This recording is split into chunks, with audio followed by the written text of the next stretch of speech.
अगर तुमने मेरी बात नहीं मानी तो मेरे हाथों मारो जाओगे। अक्रूर जी विचार करते हैं कि अगर नहीं जाता हूं तो इस पापी के हाथों मारा जाऊंगा, इससे अच्छा है कि मैं भगवान के हाथों मारा जाऊं, मेरा कल्याण हो जाए। अक्रूर जी कृष्ण और बलराम को लेने के लिए जैसे ही रथ में बैठ करके और ब्रज की ओर गमन करते हैं, आज अक्रूर जी बड़े चिंतित हैं। आज मजबूरी है कि ना चाहते हुए भी एक दुष्ट की वजह से ये गलत काम करने के लिए जाना पड़ रहा है। जैसे ही यमुना जी के तट में इनकर पहुंचता है,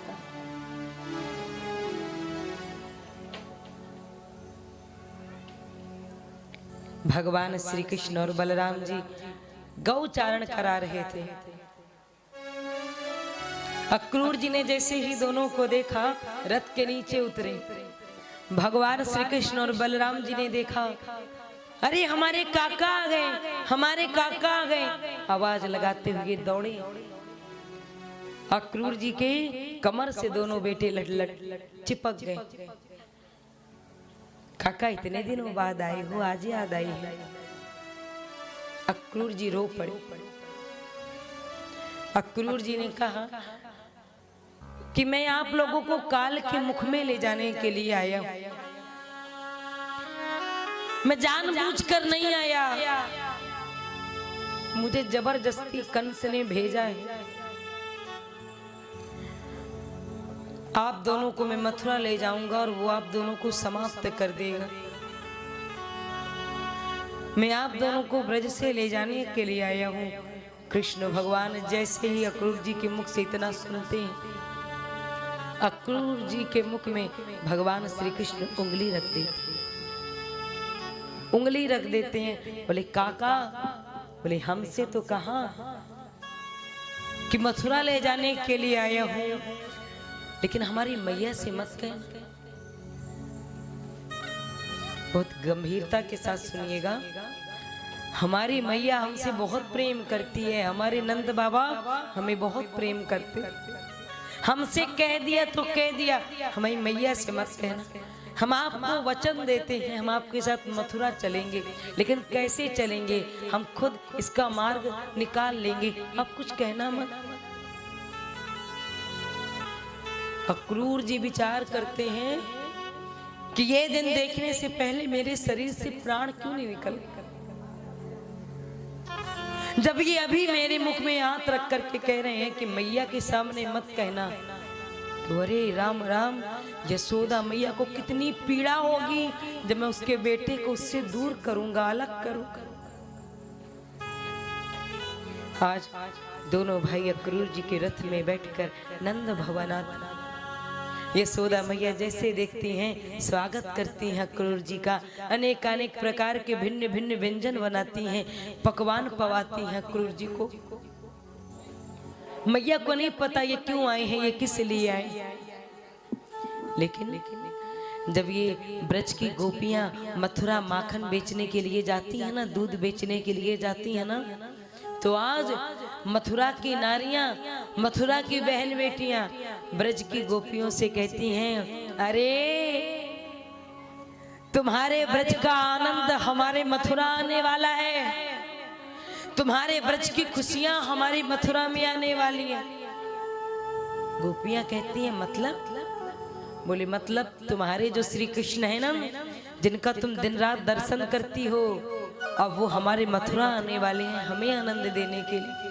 अभी तक तुम लोगों ने उनका दर्शन किया, अब हम उनका दर्शन करेंगे। जैसे ही ब्रज की गोपियां मथुरा की गोपियों के मुख से ये सुनती हैं, उनके सिर से दूध दही माखन की मटकियां गिर जाती हैं। मात्र सुनने से ही इतना दुख हो रहा है। अरे नहीं नहीं बहन, ये क्या कह रही है, ऐसा कदापि नहीं हो सकता। अरे ऐसा ही होना है, इसलिए तो देखो हम सब कितने प्रसन्न हैं, उन्हीं के आने की स्वागत की ये सब तैयारियां चल रही हैं। आज वो गोपियां अपने अपने मटके मथुरा में ही फेंक करके नंगे पैर बिना बेचे दूध दही माखन लौट करके आती हैं। नंद रानी के यहाँ आकर कहती हैं, अरे मैया सुन, बाहर आ। यशोदा मैया अंदर अक्रूर जी को भोजन पवा रही थी, बाहर आई। हाँ क्या बात, तेरे घर में कोई मथुरावासी आया है क्या? हाँ अतिथि अक्रूर जी आए हैं, उनको प्रसाद पवा रही थी। अरे वो गोपियां कहती है नहीं नहीं मैया, ये अक्रूर नहीं, ये क्रूर है, ये हमारे जीवन से सुख ले जाने के लिए आया है, ये तेरे लाला को तुझसे दूर करने के लिए आया है मैया, ये माँ को बेटे से, बेटे को माँ से दूर करने के लिए आया। अरे मैया कहती है नहीं नहीं ऐसी बातें नहीं करते कोई बाहर से आए। अरे गोपियां कहती है मैया तू बड़ी भोली है, ये सदैव सदैव के लिए हमारे कृष्ण को हमसे दूर ले जाने के लिए आया। मैया कहती हैं लगता है तुम लोगों को किसी ने गलत खबर दे दी, किसी ने डरा दिया। गोपियां कहती हैं नहीं मैया, अगर हमारी बात पे विश्वास ना हो ना तो जा कन्हैया से पूछ ले। आज जब मैया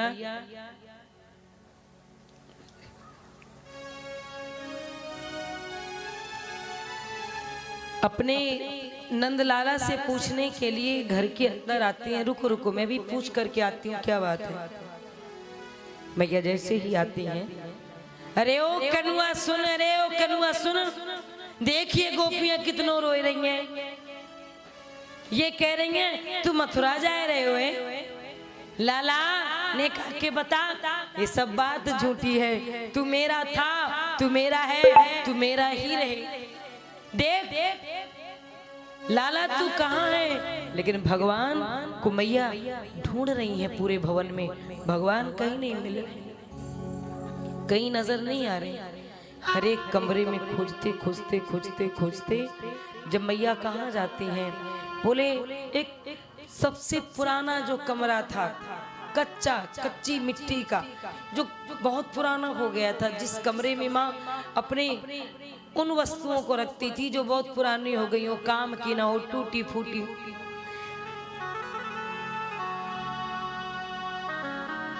मैया जब खोजते खोजते उस कक्ष में जाती है,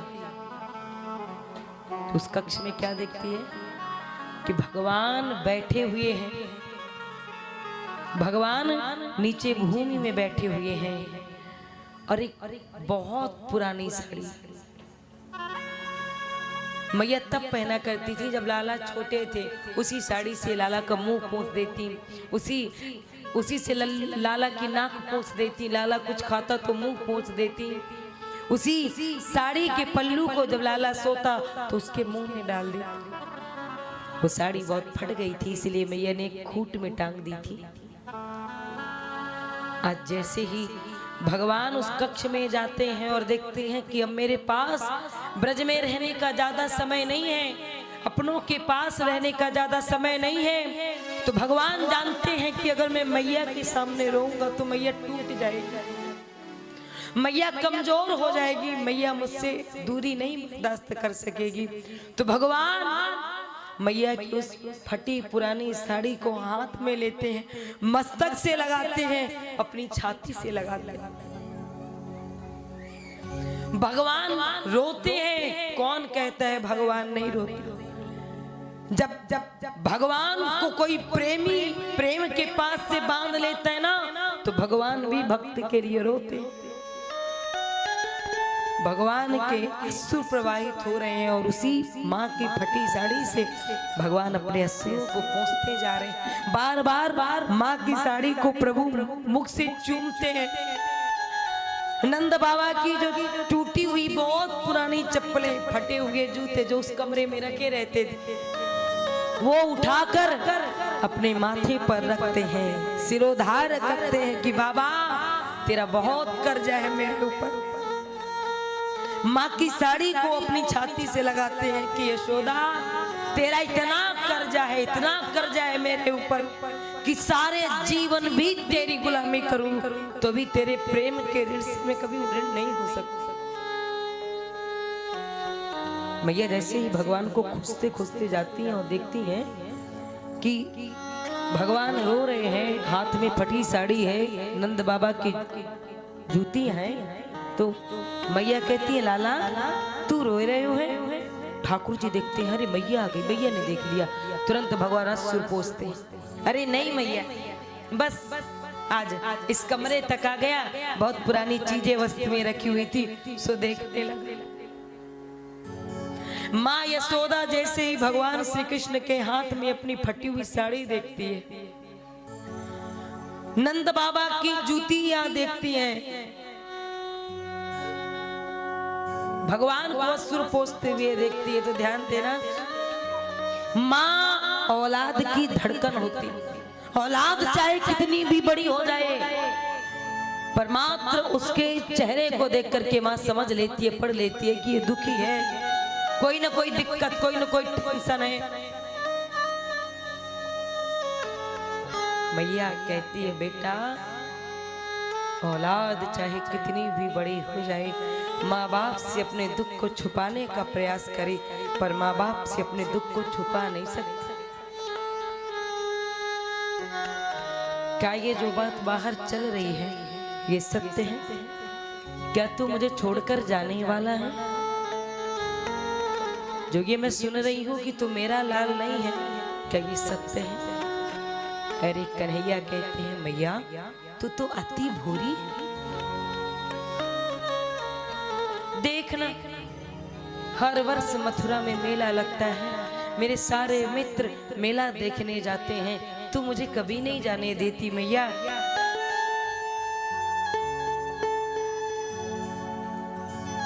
कल मेला लगेगा, कल जाऊंगा और मेला देख करके परसों आ जाऊंगा। एक दिन की तो बात है ना मैया, मुझे भी घूमने के लिए जाने देना। पर मैया क्यों रो रही हैं? भगवान के अश्रु देखकर। लेकिन भगवान क्यों रो रहे हैं? भगवान इसलिए रो रहे हैं कि मैंने मैया से ये तो कह दिया कि कल जाऊंगा और परसों आ जाऊंगा, पर मैया को कैसे बताऊं कि कल जाऊंगा, बरसों बीत जाएंगे पर मैं लौट कर नहीं आऊंगा। यशोदा मैया ने देखा कि आज भगवान रो रहे हैं, अपने अश्रुओं को छुपाने का प्रयास कर रहे हैं, लेकिन फिर भी अश्रु छुपा नहीं पा रहे हैं। ध्यान देना, कभी कभी कोई दर्द इतना ज्यादा गहरा हो जाता है ना कि चाह कर भी इंसान उसे छुपा नहीं पाता, कहीं ना कहीं से वो झलक ही जाता है, कहीं ना कहीं से नेत्रों में अश्रु भर ही आते हैं, कहीं ना कहीं से इंसान रो ही देता है। मैया कहती है इसका मतलब जो बाहर बात चल रही है कि तू मेरा बेटा नहीं है, वो बात सत्य, तू मेरा बेटा नहीं है। आज मैया रोने लगी, कन्हैया के पास गई, जाकर भगवान के सामने मैया बैठ गई। सुन मेरी बात तो सुन, तुझे पता है जब मेरे कोई औलाद नहीं थी तो मैं बहुत रोया करती थी, मैं बहुत रोती थी, मंदिर मंदिर जाकर अपने सिर पटकती कि मुझे औलाद दे। तुझे पता है कन्हैया जब तू मेरे घर आया ना मैं बहुत खुश हुई थी कि मैं माँ बन गई, मुझे औलाद मिल गई। तुझे पता है जब तू मेरे घर आया बेटा बन के तो एक दिन एक ज्योतिषी आया था, वो सबके हाथ की रेखाएं देखकर सबका भाग्य बता रहा था। वो ज्योतिषी जब मेरे घर आया और जब उसने मेरे हाथ की रेखा देखी तो उसने पता है क्या कहा कि यशोदा तेरा लाला एक दिन बहुत बड़ा आदमी बनेगा। मैं बहुत खुश हुई और मैं बहुत सारे आभूषण लेकर जैसे ही उस ज्योतिषी को दान करने लगी तो उस ज्योतिषी ने पता है मुझसे क्या कहा कि यशोदा एक दिन तेरा लाला बहुत बड़ा आदमी बनेगा, राजा बनेगा, राज्य करेगा। लेकिन पता है जिस दिन तेरा लाला राजा बनेगा ना, उस दिन सदैव सदैव के लिए वो तुझसे दूर हो जाएगा। जिस दिन तेरा लाला राजा बनेगा, उस दिन से ही वो तुझसे सदैव सदैव के लिए दूर हो जाएगा। तू एक झलक अपनी औलाद की देखने के लिए तरस जाएगी यशोदा। तू रोएगी, फूट फूट कर रोएगी, अश्रु बहाएगी, पर तेरा लाल तेरे पास लौट कर नहीं आएगा। मुझे लगता है कि वही दिन आ गया कि जब तू मथुरा जाएगा, मथुरा का राजा बनेगा, राजपाट संभालेगा, लेकिन मुझे यहाँ अकेला छोड़ करके चला जाएगा। आज मैया यशोदा जब रुदन करती है, भगवान संभालते हैं। अरे मैया तू कैसी बात कर रही है, किसकी बात में आ गई? मैं तुझे छोड़कर कभी नहीं जा सकता।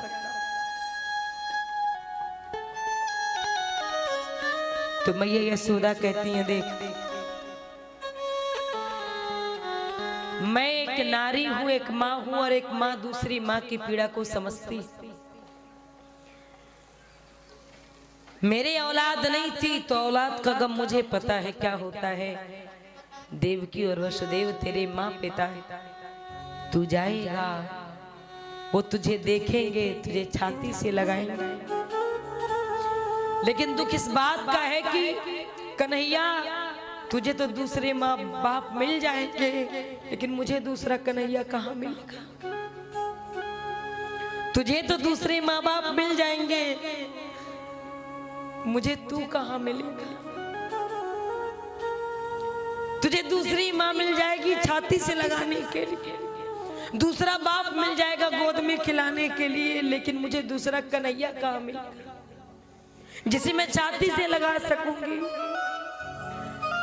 नंद बाबा दहलीज में खड़े खड़े यशोदा मैया की बात को सुन। नंद बाबा के नेत्रों से अश्रु बह रहे हैं, दहलीज में खड़े खड़े रो रहे हैं, कुछ कह नहीं रहे। मैया कहती हैं भगवान श्री कृष्ण से, देख तेरा बाप जीवन में पहली बार रोए। देख ये वही बाप है जो कांधे में बिठाकर तुझे पूरा ब्रज घुमाता था। ये वही बाप है जो उंगलियां पकड़कर जिसने तुझे चलना सिखाया। मैया कहती है आओ ना, तुम रोको ना, ये रुक जाए, ये जा रहा है।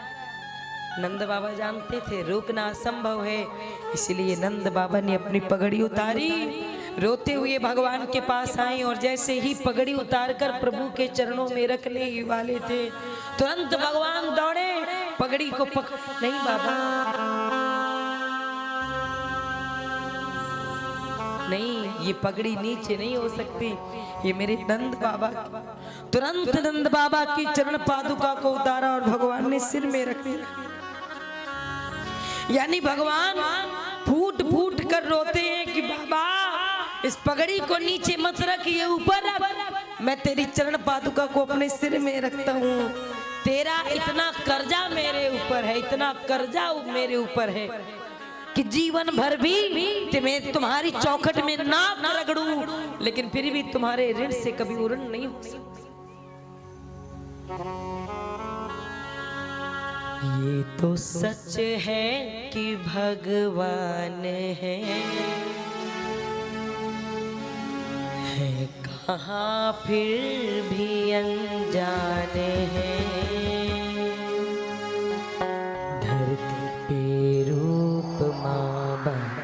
क्या है? ये तो सच है कि भगवान है, जान करके भी अनजान है, और धरती पर रूप माँ बाप का उस विधाता की पहचान। कांधे पे बैठे के जिनके देखा जहां, जग को जाना यहाँ, क्या भला क्या बुरा, क्या कहें कितने उपकार हैं, ये बताना आसान है। आज महाराज भगवान मैया यशोदा और नंद को लेकर के जैसे ही बाहर आते हैं, मथुरा गमन